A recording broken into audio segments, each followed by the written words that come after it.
अस्सलाम वालेकुम नाज़रीन, उम्मीद है आप बखैर व आफियत होंगे।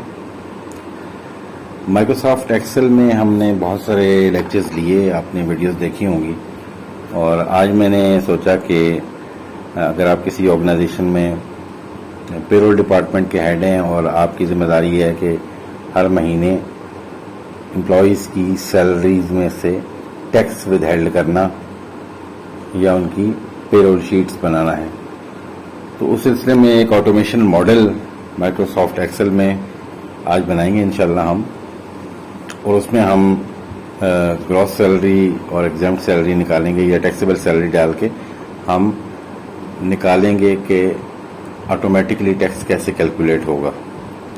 मेरे सामने एक टेबल है। टेबल में यहाँ लेफ्ट साइड पे आप देख सकते हैं स्लैब्स हैं 1 to 12, ये 12 स्लैब्स हैं एग्जैक्टली। अगर आप इनकम टैक्स ऑर्डिनेंस 2001 के फर्स्ट शेड्यूल में अगर आप जाते हैं और सैलरीज के ऊपर टैक्सेशन का पढ़ते हैं तो वहाँ पे इसी तरह लिखा हुआ कि where the salary does not exceed 600,000 तो उस पर 0% टैक्स है। 600,001 से लेकर 1200,000 तक अगर है तो 5% है और इस तरह से ऑन। तो ये वो टेबल है जिसको मैंने यहाँ पे फर्स्ट कॉलम में मैंने स्लैब्स लिखे हैं 1 to 12, सेकंड में सैलरी फॉर्म, तो ये जो फॉर्म वाला वो पार्ट था मैंने यहाँ पे लिया है डी कॉलम में।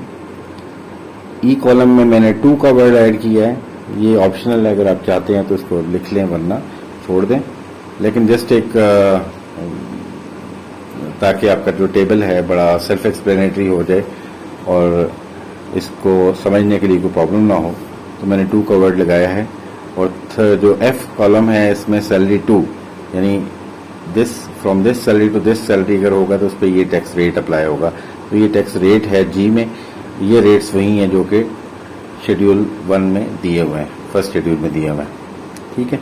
और उसके बाद जो अगला कॉलम है उसमें एडिशन का वर्ड है। अब एडिशन जो है ना वहाँ पे लिखा हुआ है हर स्लैब के बाद लिखा हुआ है कि उससे पिछले स्लैब तक टोटल टैक्स कितना बनता है। फॉर एग्जांपल ये थर्ड अगर हम स्लैब देखें तो इसमें पहले 2 स्लैब्स का टोटल जो है वो 30,000 है plus whatever is addition to 1200,000, जो पिछला स्लैब था 12 लाख से ऊपर अगर सैलरी है तो उसका 10% ऐड होगा। तो ये इस टेबल को समझने की बात थी। और अब हम इसको देखते हैं कि इस टेबल के ऊपर मैंने यहाँ ग्रॉस सैलरी एंटर करने के लिए जगह छोड़ी है। यहाँ अगर कोई एग्जाम्प्ट सैलरी है, वैसे तो एग्जाम्प्ट बहुत कम रह गई हैं, लेकिन अगर कोई है जैसे सम केसेस में आपका मेडिकल अलाउंस वगैरह है तो वो आपने एग्जाम्प्ट यहाँ लिखनी है तो ऑटोमेटिकली यहाँ पे टैक्सेबल सैलरी आ जाएगी, ठीक है। और उसके बाद जब हम फार्मूला अप्लाई करेंगे तो यहाँ पे आपका जो टैक्स पेबल का सेल है इसके अंदर वो टैक्स कैलकुलेट करके ले आएगा। तो लेट्स स्टार्ट दिस। इससे पहले मैं आपसे रिक्वेस्ट करता हूँ कि अगर आपने अभी तक मेरे चैनल को सब्सक्राइब नहीं किया तो मेरे चैनल को सब्सक्राइब कर दीजिएगा, अपनी वैल्यूएबल कमेंट्स जरूर दीजिएगा और वीडियो को लाइक कर दीजिएगा अगर आपको पसंद आती है। तो आइए स्टार्ट करते हैं जी। तो टेबल मैंने आपको समझा दिया। अब इस टेबल में अब यहाँ पे टैक्स वाला कॉलम है, ठीक है। तो अब इस टैक्स वाले कॉलम में आपने क्या करना है, यहाँ पे अब जाहिर है इसमें से किसी एक स्लैब में आपकी सैलरी फॉल करेगी, ठीक है। तो फर्स्ट ऑफ ऑल यहाँ पे हम बेसिक सैलरी लिखेंगे, यहाँ एग्जाम्प्ट सैलरी लिखेंगे और उसके बाद यहाँ पे टैक्सेबल सैलरी जो आएगी उसके ऊपर हम यहाँ पे कैलकुलेशंस करेंगे, ठीक है। तो उसके लिए आपको याद होगा कि मैंने आपसे शेयर की थी इफ एंड और इस तरह के डिफरेंट फंक्शंस जो हैं उसके ऊपर मेरी वीडियोस अवेलेबल हैं। तो आपको पता है कि हर फंक्शन स्टार्ट होता है इज इक्वल टू से, तो हम यहाँ लिखेंगे सबसे पहले जी इज इक्वल टू, ठीक है। इफ का मतलब कंडीशन है ये। अब कंडीशन क्या है जी, अगर ये वाली सैलरी ये टैक्सेबल सैलरी जो है, ठीक है, और इसको मैं फिक्स करूंगा। फिक्स करने का क्या तरीकाकार है, F4 को प्रेस करेंगे तो पीछे डॉलर साइंस लग जाएंगे, F के पीछे भी और 3 के पीछे भी। तो ये वाली सैलरी अगर ग्रेटर देन इक्वल टू, यानी पहले ग्रेटर देन का साइन लगाना है, फिर इक्वल का साइन लगाना है, और इसमें आपने लिखना है अगर ये इससे ज्यादा है,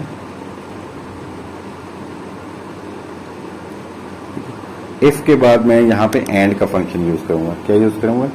एंड। तो इफ के बाद ब्रैकेट और एंड का फंक्शन मैंने यूज किया।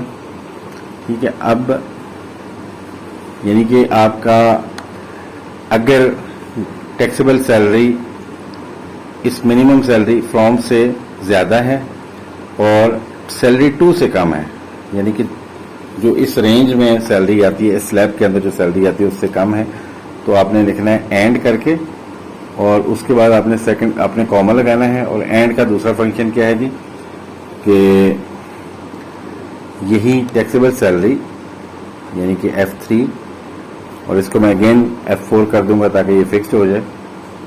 ठीक है, is less than, is equal to and less than. यहां पे भी इक्वल टू का साइन पहले हम लगाएंगे, लेस देन बाद में लगाएंगे। तो अगर ये इसमें फॉल करती है, ठीक है, less than what, less than this amount, जो इसका मैक्सिमम स्लैब है, उस स्लैब के अंदर जो मैक्सिमम वैल्यू है उससे कम है, और या उसके बराबर है या उससे कम है, और सैलरी फ्रॉम से बराबर है या उससे ज्यादा है, तो फिर क्या करें? ये मैं यहाँ ब्रैकेट पहले वाली क्लोज कर दूंगा, एंड वाला फंक्शन यहाँ कंप्लीट हो गया। तो वो ये वाली फिगर टैक्सेबल सैलरी यहाँ मेंशन कर दें। अगर वो इस रेंज में आती है तो इस रेंज के अंदर वो टैक्सेबल सैलरी यहाँ ले आए, और अदरवाइज क्या करें? अदरवाइज वो जीरो कर दे, फॉर एग्जांपल अदरवाइज वो जीरो कर दे। तो आपको पता है इफ फंक्शन जो होता है उसमें इफ की कमांड होती है, अगर ये हो तो फिर ये फंक्शन करे, और अगर एल्स, अगर ये ना हो तो फिर क्या फंक्शन करे। तो ना हो तो फिर मैं कहता हूँ यहाँ पे जीरो लिखे। ठीक है, इसको मैं क्लोज करता हूं।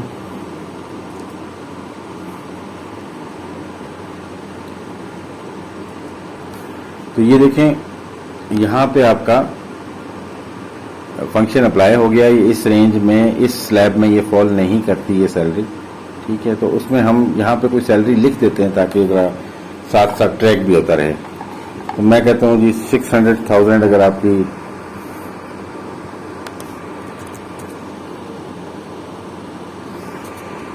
जस्ट मिनट में इसका फॉन्ट साइज छोटा कर लूं। 600,000 अगर आपकी ग्रॉस सैलरी है, और एग्जाम सैलरी आपकी जो है वो इसमें से फर्ज किया 12,000 है। ठीक है, तो यहाँ पे आपकी टैक्सेबल सैलरी जो होगी वो डिफरेंस होगा बिटवीन दिस, यानी कि gross salary minus exam salary. तो यहाँ पे ये ऑटोमेटिकली आ जाएगी। ठीक है, और इस पे थोड़ा सा मैं कॉमर्स वगैरह लगा लूँ।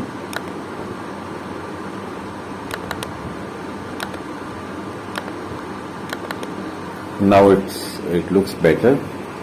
तो ये देखें कि यहाँ पे क्योंकि ये इसी 600,000 में से 12,000 एग्जाम निकालेंगे, 588,000 है, तो ये पहले ही स्लैब में फॉल करती है।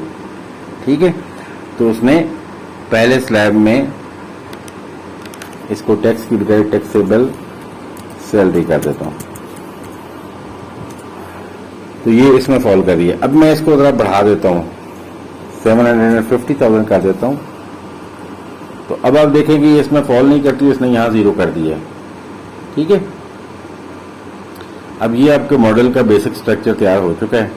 अब इसको आप कॉपी करेंगे नीचे। आप ये देखें कॉपी करते जा रहे हैं, ये आगे इसको कॉपी करता जा रहा है।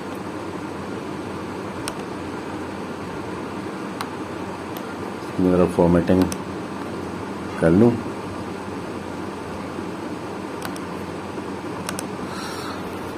ये यहाँ पे आ गया जी। अब टैक्सेबल सैलरी कहाँ पे आ गई? जिस स्लैब में ये फॉल करती थी उसी स्लैब में ये आ चुकी है। फॉर्मूला आपने यूज किया है एंड का फॉर्मूला, और एंड के पीछे आपने इफ यूज किया है। एंड में क्या करना है आपने कि अगर आपकी ये वाली टैक्सेबल सैलरी इस स्टार्ट ऑफ द स्लैब से इक्वल हो या ज्यादा हो और उसका जो मैक्सिमम वैल्यू है उसके बराबर या उससे कम हो, तो उसके सामने वो उसकी टैक्सेबल सैलरी लिख दे। ये हमने कहा था। ठीक है, अब हम इसको जरा थोड़ा बढ़ाते हैं और मैं 25 लाख लिखता हूं। तो 25 लाख जो है वो ये इसमें फॉल करती है स्लैब नंबर 4 में। ठीक है, तो इस तरह हमारा ये मॉडल अब तक जो हमने कैलकुलेशन की है ये करेक्ट है। ठीक है, अब यहां पे हम चाहते हैं कि टैक्स कैलकुलेट हो जाए। ठीक है, अब टैक्स कैलकुलेशन मुझे एक कॉलम और यहां बढ़ाना पड़ेगा।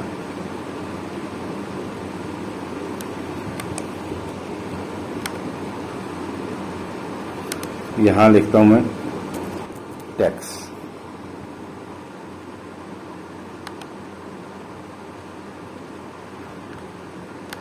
चलें, फॉर्मेटिंग बाद में कर लेंगे। आइए अब इस पे टैक्स कैलकुलेट करते हैं। तो टैक्स यहाँ इस कॉलम में हम इंशाल्लाह लिखेंगे। उसका तरीकाकार ये है कि सबसे पहले आपने देखना है, सबसे पहले आपने इक्वल टू का साइन लगाना है। आपने ये देखना है कि पिछले स्लैब्स का जो सम जो एडिशन में आ रहा है वो कोई है, अगर तो ये एडिशन वाला कॉलम आएगा, वो प्लस जो आपकी टैक्सेबल सैलरी है उसमें से आप पिछला स्लैब माइनस कर देंगे, पिछले स्लैब का मैक्सिमम, यानी कि पिछले स्लैब तक का टैक्स आपने कैलकुलेट कर लिया है, उससे कितनी ऊपर है ये, तो पिछले स्लैब के टैक्स का जो भी वैल्यू थी उसमें जितना एडिशन हुआ है उसके ऊपर ये परसेंटेज अप्लाई होगी। तो यहां पे I7 माइनस F6 यानी कि taxable salary minus last slab, maximum of the last slab. ठीक है, और इसके ऊपर जो रेट अप्लाई होगा, रेट यहाँ पे जो भी गिवन है, यहाँ पे रेट वाले कॉलम पे जाके आप उसको क्लिक करेंगे तो ये आपकी यहाँ पे आ जाएगी। ठीक है, तो इसको आप कल नीचे कॉपी कर देंगे और यहाँ पे चूंकि अब फिगर्स आ रही हैं, ठीक है, तो अब हम अगेन इसके पीछे इफ का फंक्शन यूज करेंगे। ठीक है,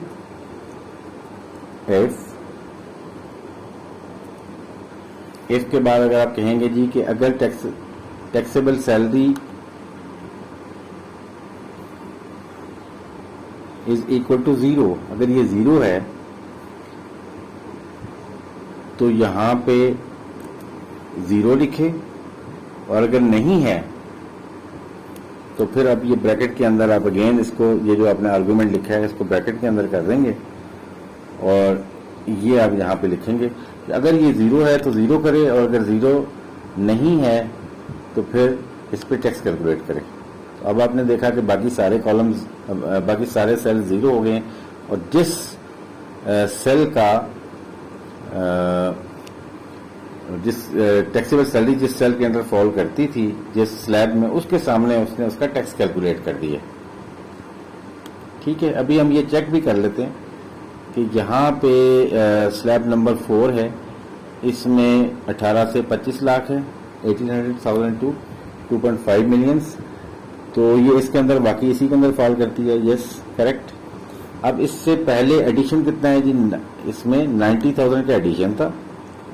ठीक है, प्लस अब इसके अंदर 18 से 2488 है तो 688,000 है, तो 688,000 का जरा चेक कर लेते हैं जी।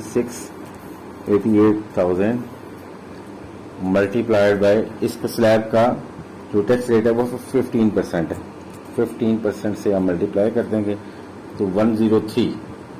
ठीक है, तो 103 प्लस एडिशन इसमें है 90,000 की, तो इसमें आप यहाँ प्लस 90,000 करेंगे तो ये आप देखें कि 193,200, तो 193,200 इसका ये टैक्स ठीक कैलकुलेट हुआ है।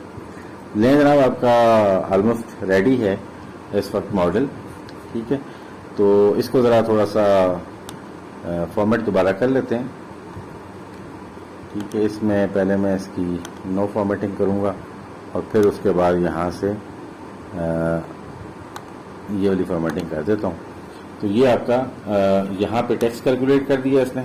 अब मैं इसको फर्दर बढ़ाता हूँ, अगर मसलन 35 लाख कर देता हूँ, तो 35 लाख में ही आपने देखा कि नेक्स्ट स्लैब में आपका आ गया। इस 35 को मैं और बढ़ा के 9.5 मिलियन करता हूँ, तो ये अपने रेस्पेक्टिव स्लैब के अंदर आ जाएगा। 8 मिलियन से 12 मिलियन के दरमियान है, क्योंकि 9.5 मिलियंस। तो ये आपने देखा कि यहाँ पे कैलकुलेट इसने खुद ही कर दिया। ठीक है जी। तो अब हमने यहाँ पे क्योंकि डिस्प्ले करनी है सैलरी, तो अब यहाँ पे डिस्प्ले करने के लिए एक सिंपल तरीका यूज करते हैं। वो ये है कि जी मैं यहाँ पे सम ले लेता हूँ इस पूरे टैक्स वाले कॉलम का, सम ऑफ दिस होल थिंग, क्योंकि बाकी सारे तो जीरो हैं। इसको मैं सम करूंगा तो वो आपका टैक्स कैलकुलेट कर देगा। ठीक है, तो ये आपका सैलरी मॉडल बन चुका है। अब आपने करना क्या है कि इसमें सवाए जो इनपुट फील्ड्स हैं, जैसे ये यहाँ पे ग्रॉस सैलरी आपने एंटर करनी है, यहाँ पे एग्जाम सैलरी एंटर करनी है, या आप चाहते हैं कि आप टैक्सेबल सैलरी यहाँ डायरेक्ट एंटर करें, तो फिर इसको भी ओपन रहने दें। बाकी सारा आप उसको आप प्रोटेक्ट कर दें और वहाँ पे कोई एंट्री ना कर सके। तो जिसने यूज करना है वो यहाँ पे ग्रॉस सैलरी, एग्जाम सैलरी या टैक्सेबल सैलरी यहाँ लिखेगा, तो वो फिर टैक्स कैलकुलेट ऑटोमेटिकली हो जाएगा। ठीक है, अब मैंने पहले क्या किया था कि मैंने यहाँ पे ग्रॉस सैलरी लिखी थी, यहाँ मैंने लिखी थी एग्जाम सैलरी, तो ये कैलकुलेट हो गया था। आपका टैक्सेबल सैलरी आ गई थी। अब मैं अगर चाहूँ तो मैं इसको स्किप भी कर सकता हूँ, इसको मैं डिलीट कर दूँ और यहाँ पे डायरेक्टली मैं पूछूं भी टैक्सेबल सैलरी कितनी है। ठीक है, 7.8 मिलियन है, तो यहाँ पे उसने 7.8 मिलियन के ऊपर टैक्स काट दिया। ठीक है, तो ये है, और इसके ऊपर मैं यहाँ पे फार्मूला अप्लाई कर देता हूँ, और वो मैंने यूज़ किया था होम के ऊपर जाके ऑटो सम, और ऑटो सम में मैंने ये सारी जो आपकी टैक्स की फिगर्स हैं उसको पुट कर दिया, क्योंकि टैक्स की फिगर एक ही है और हमेशा ये एक ही रो रहेगी टैक्स की, एक ही सेल होगा, बाकी सारे सेल जीरो होंगे, क्योंकि आपने लिख दिया कि जहाँ पे टैक्स बनता है उस स्लैब के अंदर ये कैलकुलेट करे, बाकी जीरो कर दे। तो ये आप देखें यहाँ पे ये हो गया है, आपके सामने आ गया है। आप जिस तरह चाहें कर सकते हैं, चाहें तो ये ग्रॉस सैलरी और एग्जाम सैलरी लिख के यहाँ पे फार्मूला लगा दें कि इन दोनों का जो डिफरेंस है वो टैक्सेबल सैलरी होगी, या आप चाहें तो यहाँ पे टैक्सेबल सैलरी लिख के इसको कैलकुलेट करें। ठीक है, तो इसको किसी भी लेवल पे आप चेक कर सकते हैं। अब इवन 51 मिलियन अगर मैं लिखता हूँ तो आप देखें कि ये इस 11th स्लैब में आ गया है। ये देखें 50 to 75 मिलियन वाले स्लैब में आ गया और उस पर इसने टैक्स कैलकुलेट कर दिया। तो ये था जी सिंपल सैलरी मॉडल। अब ये चूंकि फिगर बड़ी है, अब मैं इसको थोड़ा सा खींचूंगा तो ये इसके अंदर आ जाएगा, क्योंकि सेल छोटा था।